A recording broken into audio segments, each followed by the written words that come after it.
Bonsoir à tous et bienvenue sur le plateau d'Un cœur qui écoute votre émission de spiritualité. Ce soir, nous avons la grande chance de recevoir un bout de Bretagne avec Agathe de Mignac. Bonsoir Agathe. Bonsoir Cyril. Merci d'être là, présente sur le plateau. Vous venez nous parler de votre livre qui s'appelle Tango 2, paru aux éditions Nouvelle Cité, où vous racontez la vie de votre famille qui a été affectée par cette maladie assez rare, voire très très rare, Tango 2. Vous allez nous dire ce que c'est, l'impact que ça a eu dans votre vie et surtout l'influence que ça a pu avoir sur votre vie spirituelle. Alors pour commencer, vous faites comme tout le monde ici, vous nous lisez un extrait de texte de votre choix. Très bien. Malo a un problème un peu particulier. Il est tancoprésique. Il ne retient pas ses selles. Pour les urines, il est rapidement propre, de jour comme de nuit. Mais pas les selles. C'est un souci qui nous pose des problèmes réguliers.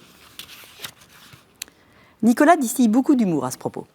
De temps en temps, nous retrouvons une petite trace de couleur marron sur un mur ou sur une marche d'escalier. « Pâte à tartiner ?» me questionne Nicolas en goûtant. « Perdu » m'annonce-t-il à chaque fois avec une grimace. Je pense qu'il bluffe. Mais je ne lui pose jamais la question. C'est plus drôle. Malgré cette capacité à en rire, cela me coûte de plus en plus de devoir laver Malo. La puberté arrive. J'ai l'impression d'être une intruse vis-à-vis de mon adolescent. Il le sent. Il tente d'éviter la douche. Je le fais le plus rapidement possible, sans douceur. Nicolas prend le relais aussi souvent qu'il peut. Cette charge ne m'incombe pas à moi seul. Nicolas fait vraiment sa part. Cela me pèse tout de même.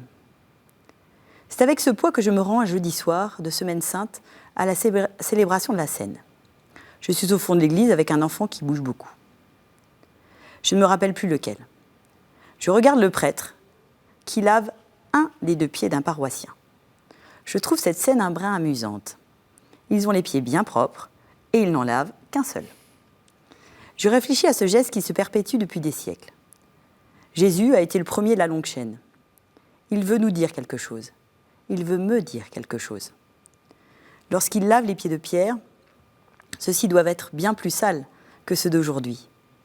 Jésus ne l'engueule pas en lui disant qu'il s'est encore sali les pieds. Pas comme moi avec Malo. Il est doux et affectueux et il nous demande de faire comme lui. Je me dis alors que l'on peut prier avec ses mains. Que moi aussi, je peux laver Malo en faisant comme Jésus. Jésus n'a pas lavé les fesses de Pierre. Mais c'est là la seule différence. Je me promets de me prendre pour Jésus la prochaine fois que je laverai Malo. Tout change. Je me mets à genoux devant cet enfant. Je considère toute sa dignité.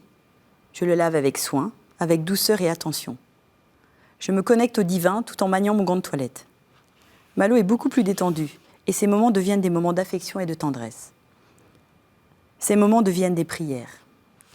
Mon regard a changé et toute la relation a été changée. Pour moi, le récit du lavement des pieds est le plus beau passage de l'Évangile. Aimer, cela ne doit pas être qu'un mouvement du cœur. Je peux aimer avec mes mains, mes pieds, mes yeux, avec mon corps tout entier.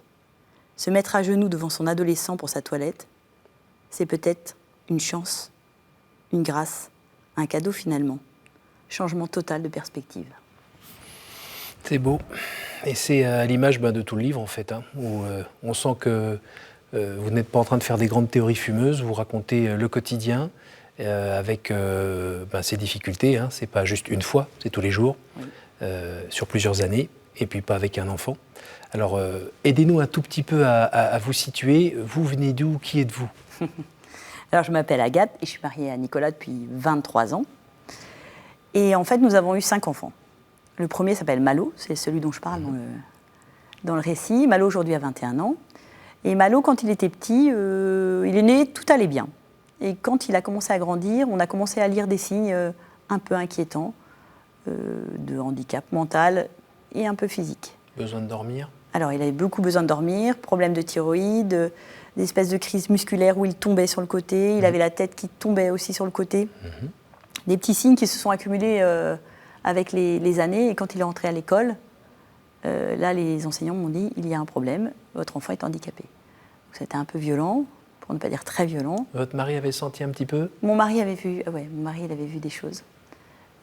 Parce que lui, il est enseignant en primaire, et donc lui, il avait vu que Malo ne faisait pas les étapes Oui. habituelles. Mhm. Moi, je ne l'avais pas vu. Je me disais que Vous êtes enseignante en histoire géo, donc pour un peu plus grand. Voilà. Et donc, du coup, effectivement, j'avais rien vu du tout. Et voilà. Et Malo a commencé à grandir. Et effectivement, en fait, le handicap, en fait, chez les petits, ça ne se voit pas tant que ça.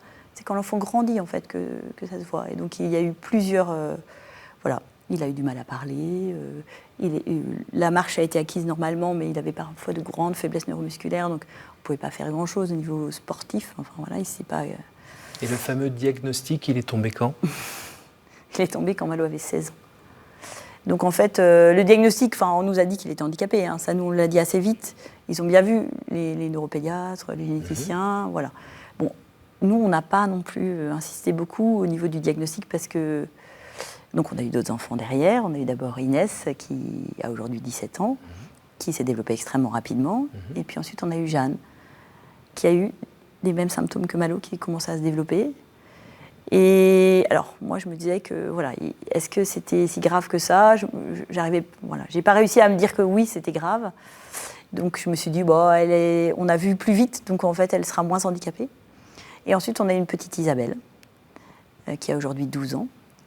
Et Isabelle, effectivement, elle a aussi développé des symptômes. Alors, elle, pas tellement dans la petite enfance. Oui. C'est à la puberté qu'elle les a développés, elle. Donc, voilà. Et puis à 40 ans, on s'est dit, on va peut-être arrêter d'avoir des enfants, sauf qu'on a un petit garçon qui s'est pointé le nez, qui s'appelle Louis.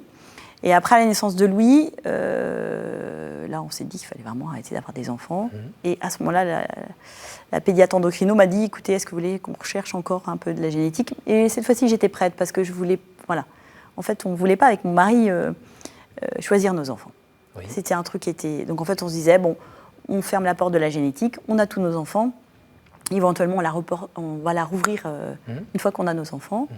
Et donc, l'endocrino me l'a proposé. Donc, en fait, voilà, elle me dit, j'ai dit, je n'irai pas à Paris, je n'irai pas à Necker. Vous vous débrouillez à Rennes. Donc, elle a fait des prises de sang. Le sang est parti par coursier à Paris. Moi, alors, c'est assez rigolo parce que moi, j'avais quand même fait mes petites prières en disant, bon Seigneur, tu me dis. Et là, je m'étais dit, Dieu ne me répondra pas.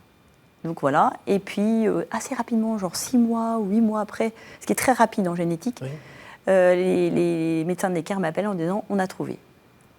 Voilà, panique générale. Voilà, moi j'étais très inquiète de ce que ça allait dire dans les familles.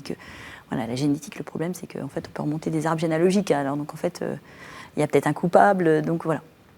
Et donc Necker nous appelle en disant « voilà, on a trouvé, ce gène, on ne connaît rien, ce gène, c'est une protéine, donc le gène s'appelle TANGO2, c'est un problème de transmission de la protéine, mais sachez que cette protéine, on ne connaît rien du tout d'elle. C'est une protéine totalement inconnue, c'est comme si on découvrait une nouvelle planète, si vous voulez, en matière médicale. Donc voilà, donc on est rentré chez nous, on a regardé des trucs sur Internet, rien du tout, donc on a un peu... Et on vous a dit déjà à ce moment-là que ça venait plutôt de votre côté de la famille ou du sien? Non, en fait, c'est récessif, donc en fait, on est tous les deux porteurs sains. D'accord. Voilà, les maladies génétiques les plus graves, elles sont toujours récessives. D'accord. Donc en fait, on était tous les deux porteurs sains d'une délétion et la rencontre d'Agathe plus Nicolas a donné... D'accord. Agathe plus Gérard qui avait rien, ça donnait pas? Non, ça donnait pas. Et... C'est bien, ça permet de se poser des petites questions à un moment, non? Oui, je m'en suis posé beaucoup. Et limite, Dieu, toi qui es omniscient, t'aurais pas pu juste peut-être proposer autre chose comme... Ah mais je lui en ai voulu à mort. Je lui en ai voulu à mort, je lui ai dit, écoute, si c'est ça ton plan, j'en veux pas. Justement, quand vous avez appris ça? Non, c'est plutôt un peu avant. C'est quand Malo avait 8-9 ans que je voyais que le handicap était quand même assez important. Là, j'ai vraiment une période de crise de foi, mais FOI. Où là, j'ai dit à Dieu, écoute, t'es sympa, mais... Alors, aidez-nous un petit peu. Vous êtes né dans un milieu très catholique? Pas tout à fait. Mes parents... Culture catholique? Culture catholique. Et mes parents, voilà, ils avaient fait mai 68 et ils ne nous mettaient pas du tout de pression sur ce thème-là. Les grands-parents? Les grands-parents, oui. Les oncles étant tout autour. Donc un peu exemplaires, les grands-parents? Oui. Ils ont cherché à transmettre? Non, c'est les frères de Pleuhermel, moi, qui m'ont initié au niveau de la foi. C'est les frères de Pleuhermel. J'étais dans une école des frères de Pleuhermel et en fait, moi, j'allais à la messe seule le dimanche. D'accord. Sans mes parents. Et c'est les frères de Pleuhermel qui m'attendaient. Vous avez le souvenir d'avoir un moment où vous avez, on va dire, rencontré Dieu? Un moment? Alors, j'ai toujours eu très soif de Dieu. Voilà, dans mon adolescence, je me suis même posé la question de la vie religieuse. Donc voilà, j'ai toujours une grande soif de Dieu. Et effectivement, c'est vrai que quand j'étais vraiment au creux de ces enfants malades, j'ai crié vers Dieu et Dieu m'a répondu. Donc, racontez. Donc il est venu en fait. J'étais dans mon lit un soir, parce que c'est toujours le soir qu'on pleure, et voilà, j'ai dit Dieu, écoute, viens. Et il est venu. D'accord. Et c'était le cri toute seule dans son lit avec le mari à côté? Il dormait. Il dormait. Voilà, il dormait, et en fait j'ai senti une grande présence, enfin quelque chose. Dieu, il m'a pas dit je suis Dieu, hein, enfin, mais j'ai senti comme une présence intense, réconfortante, un sentiment de guérison. Et Dieu m'a dit, je me rappelle très bien de ce qu'il m'a dit, il m'a dit, ne t'inquiète pas, je prends soin de tous tes enfants. Ça date de quand, ça? Isabelle était bébé, donc elle a 12 ans, donc ça fait une dizaine d'années. Vous en vivez encore? Oui. Et vous y repensez quand, à nouveau, la coupe est un peu pleine? Ouais, enfin, en fait, maintenant, je ne doute plus. Enfin, je doutais pas, j'ai jamais douté de l'existence de Dieu, je sais que Dieu existe, mais je doutais du fait qu'il m'accompagne. J'avais l'impression qu'il me laissait un peu largement tomber en me disant, écoute, j'ai pas le sentiment qu'il m'a envoyé des épreuves. Moi, j'ai pas du tout ce sentiment-là. Les gens disent, oui, tu peux, c'est toi qui l'as reçu parce que toi, tu peux le vivre, tout ça, ce genre de truc, ça met dans tous mes états en général. Non, c'est pas vrai. Mais par contre, quand on est en souffrance et qu'on appelle Dieu, et qu'on a besoin de Dieu, il vient. Mais et votre voisin de lit, il a vécu ça aussi? Non, mon voisin de lit n'a pas vécu ça. Mais mon voisin de lui, une autre fois, lui, il est dans une famille plus traditionnelle au niveau de sa foi. Oui. Donc voilà, mais lui a une foi, je vais dire, plus régulière sans doute. Et en revanche, il a compris ce que vous aviez vécu comme expérience spirituelle? Oui, il a cru. Il m'a dit même que j'avais un petit peu de chance, qu'il aurait bien aimé lui aussi. Voilà. Mais sa souffrance à lui, elle devait être moins criante, je pense. Parce que je me dis que Dieu, en fait... s'adapte quand même. Non, il donne à tout le monde. Mais il faut vraiment lui laisser la place. Et en fait, quand on est en grande souffrance, Dieu vient. Il faut lui laisser une place, quoi. Alors ça, c'était il y a 12 ans. Quand Oui. vous avez eu les résultats des courses avec c'est la rencontre de monsieur et de madame qui sont chacun porteurs d'un truc très rare, et la rencontre des deux fait qu'on a des enfants avec handicap, vous n'êtes pas dit non mais tu t'es trompé dans tes tablettes Non, mais je pense que moi, le jour où je me représenterai devant lui, je dirai maintenant, explique-moi. Est-ce que c'est le hasard ou est-ce que tu as voulu cette rencontre? Je ne sais pas. Je ne réponds pas à cette question, je n'en sais rien. Vous pouvez y répondre un petit peu quand même en voyant certains fruits de votre vie en commun, avec votre époux, avec vos enfants. Il y a des moments quand même où il y a des pépites. Oui, il y a des pépites, mais en fait... Les pépites. Et puis les enquiquillements. Non, c'est à égalité, je pense. Non, je ne peux pas dire que Dieu ait voulu ça. Enfin, j'ai du mal à penser qu'il l'ait voulu. Je ne veux pas croire. Je pense que pour Dieu, en fait, c'est pas un sujet, le handicap, en fait. Lui, il s'en fiche. Pour lui, en fait, mes enfants, ils sont parfaits parce qu'il l'aime. Enfin, mon Malo, qui a 21 ans, il a large, il croit vraiment en Dieu. Il n'en doute pas un seul instant. Moi, je pense que pour que Dieu, il est parfaitement complet. Il lui manque rien. C'est notre regard de parents qui disent bah ouais, mais il fait pas l'école, il est pas propre, il marche pas, tout ça. Mais pour Dieu, en fait, je pense que c'est pas du tout un sujet. Que Gérard de Gaulle, il a dit de sa fille trisomique que quand elle mourait, il dit ah ça y est, elle est comme tout le monde. Moi, je crois pas. Je pense que nos enfants, ils sont déjà dans le regard des dieux, comme tout le monde. Enfin.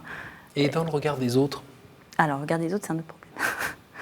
Je m'en suis un peu... J'ai fini par trouver un peu, effectivement, une stabilité. Mais effectivement, le problème, c'est qu'effectivement, quand on est dans des familles où on fait des grandes études et que votre enfant ne fait même pas de CP, il fait 2 petites sections, 2 moyennes sections, 2 grandes sections, les 2 parents enseignants, ça pique un peu quand même. Hein. Ouais.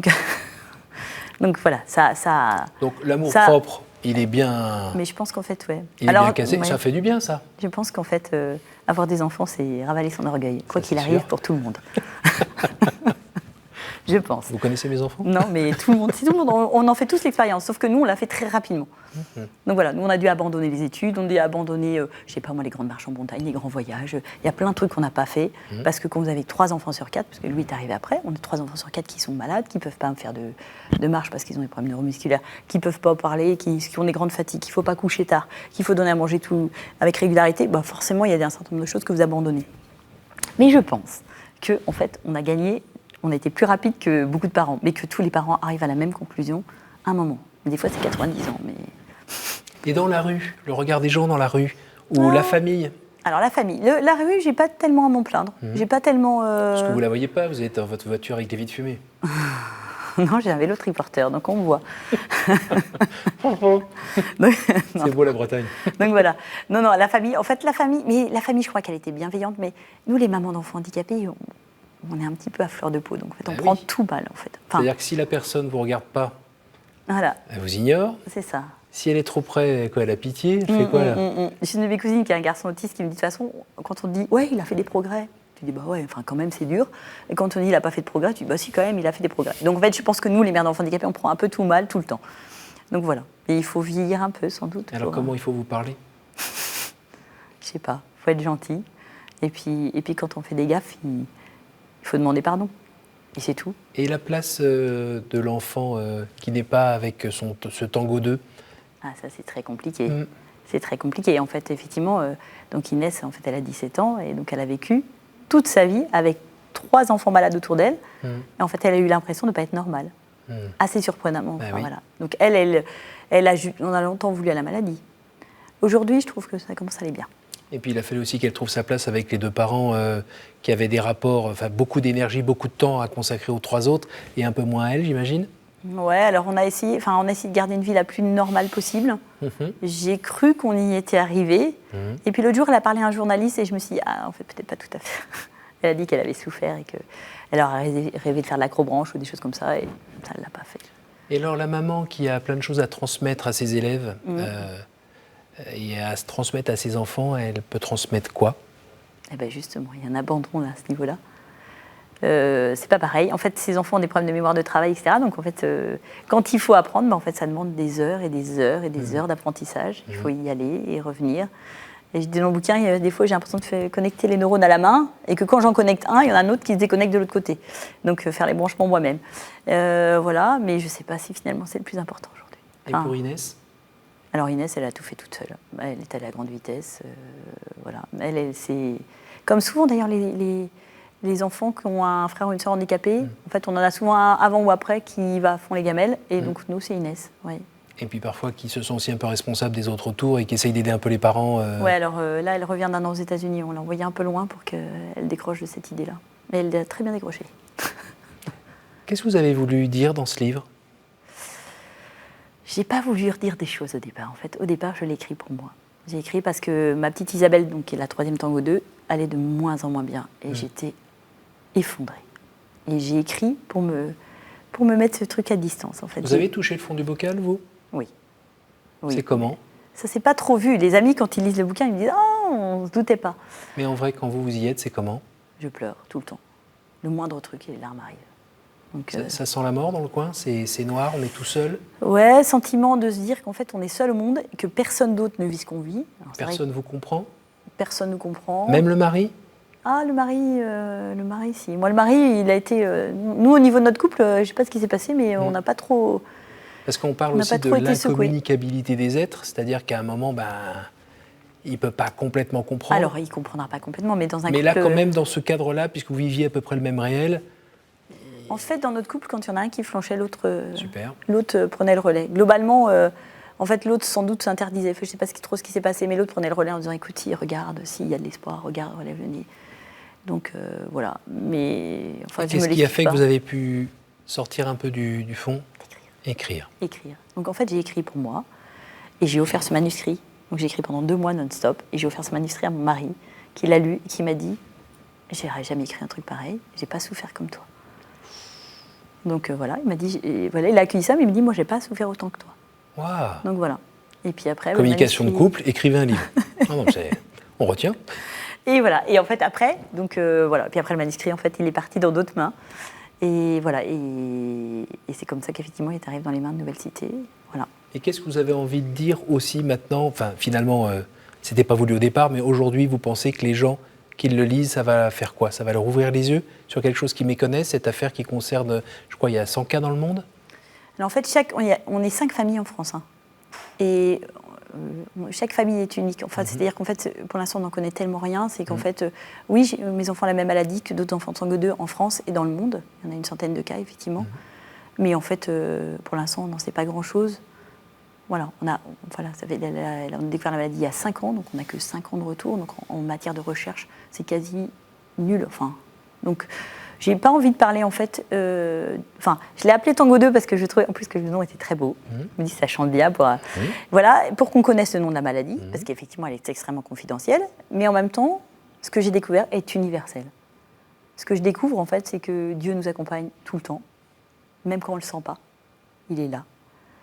Ce que je découvre, c'est que ces enfants-là, en fait, ils semblent vulnérables, mais ils sont dans une autre dimension en fait. Ils ont quelque chose d'immense au niveau du cœur, en fait. Ces enfants-là, en fait, je dis souvent à mes copines, moi, mes ados, ils me disent t'es belle, maman, t'es géniale. D'ailleurs, même Manon, Tango 2, ils me disent de très jolies choses, parce qu'effectivement, ils ont je pense qu'ils ont vraiment une capacité d'amour hors du commun, et ça entraîne tout le monde, en fait. Quand vous entendez parler d'eugénisme, de loi ou de bioéthique, où on se dit, bon, il faudrait peut-être quand même jeter un petit coup d'œil dans toutes ces histoires génétiques pour dégager tout ce qui ne ressemble pas à ce qui devrait être la norme. Donc, ce qui fait qu'éventuellement, dans 20 ans, peut-être que vos enfants n'auraient pas pu voir le jour. Vous pensez quoi de tout ça ? Je pense qu'en fait, on ne regarde pas bien, on ne pose pas le regard correctement. C'est en fait, les parents ils disent, mais non, tu comprends, je ne veux pas cet enfant parce qu'il va être malheureux. Alors d'abord, on n'en sait rien. On ne sait rien du bonheur de nos enfants, de tous les enfants. Des vôtres qui ne sont pas Tango 2 et des miens qui sont Tango 2, on n'en sait rien. On donne la vie, une espèce de pari, en fait. Donc, en fait, on regarde, on va être malheureux, on n'en a aucune idée de savoir si c'est malheureux. Et moi, mes enfants, voilà. Et je pense qu'on n'a même pas obligation que nos enfants soient heureux, en fait.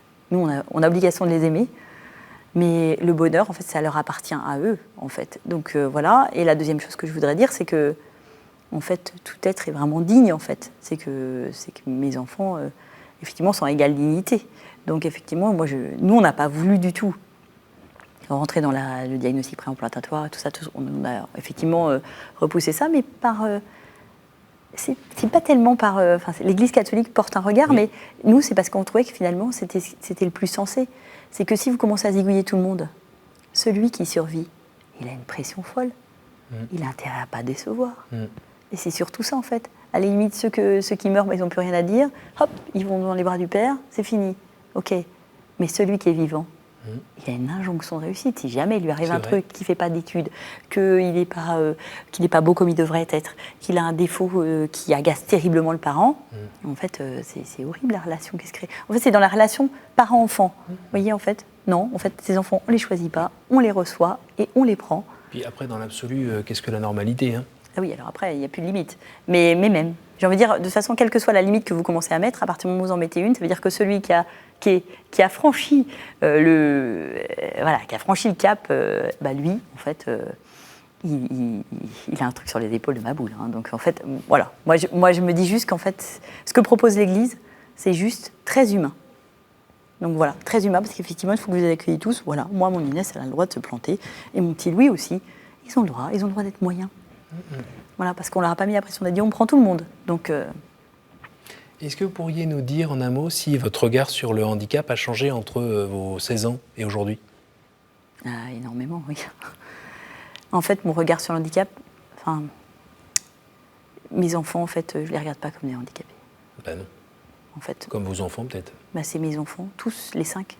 C'est une expérience qu'on a fait pendant le confinement. En fait, on s'est dit, mais finalement, une fois qu'il n'y a plus tout, l'école, l'orthophoniste, la psychomote, et tout ça, qu'on enlève tout. Bon, en fait, moi, j'ai juste 5 enfants, en fait, qui viennent déjeuner avec moi et qui repartent, à leurs activités respectives. Donc, en fait, non, effectivement, moi, mes enfants, effectivement, je parle à Malo comme je vous parle là. Donc, voilà. On arrive déjà à la fin de l'émission. Je vais vous demander de me dire un chiffre entre 1 et 9 afin que je choisisse la carte. 5, comme 5 enfants. Quelle est pour vous la plus grande vertu ? Je ne sais pas si l'amour, c'est une vertu. Aujourd'hui, oui. Ouais. C'est d'être capable d'amour, d'aimer ses frères et d'être capable de pardonner au-delà de tout. Une petite dernière. La 8. Quelle est votre prière préférée ? J'aime pas les prières toutes faites. Pour moi, la prière préférée, c'est quand on est en cœur à cœur avec Dieu, c'est de dire, mon Dieu, c'est le cri du croyant, c'est Seigneur, aide-moi, viens. Voilà, c'est la prière de tous les jours, c'est la prière du quotidien, c'est la prière du gant de toilette. Merci beaucoup, Je vous en Agathe. prie. Merci d'être venue. Alors, vous avez un visage rayonnant, un sourire délicieux, et on se dit que finalement, passer toute sa vie à aimer, et aimer toujours plus, surtout celui, le pauvre, en fait, qui en a tant besoin, ben, ça permet finalement peut-être d'être heureuse. Bah, peut-être bien, oui. Alors que ce n'est pas très logique dans le monde d'aujourd'hui. C'est pas logique. C'est pas rationnel. Non. Merci beaucoup. Je vous en prie. Je rappelle votre livre, Tango 2, aux éditions Nouvelle Cité. Ça vaut le coup de le lire. Ça ouvre les yeux. Et ça permet peut-être aussi de voir que sa vie à soi, elle est peut-être moins tragique qu'on l'imaginait. Et ça permet de regarder autrement la réalité de ce qu'on appelle le handicap, ou les personnes qui ont un handicap. Merci à vous tous pour votre fidélité. Je vous invite à partager cette émission autour de vous grâce à notre site ktotv.com. Je remercie aussi la technique d'avoir réalisé cette émission et je vous donne rendez-vous la semaine prochaine.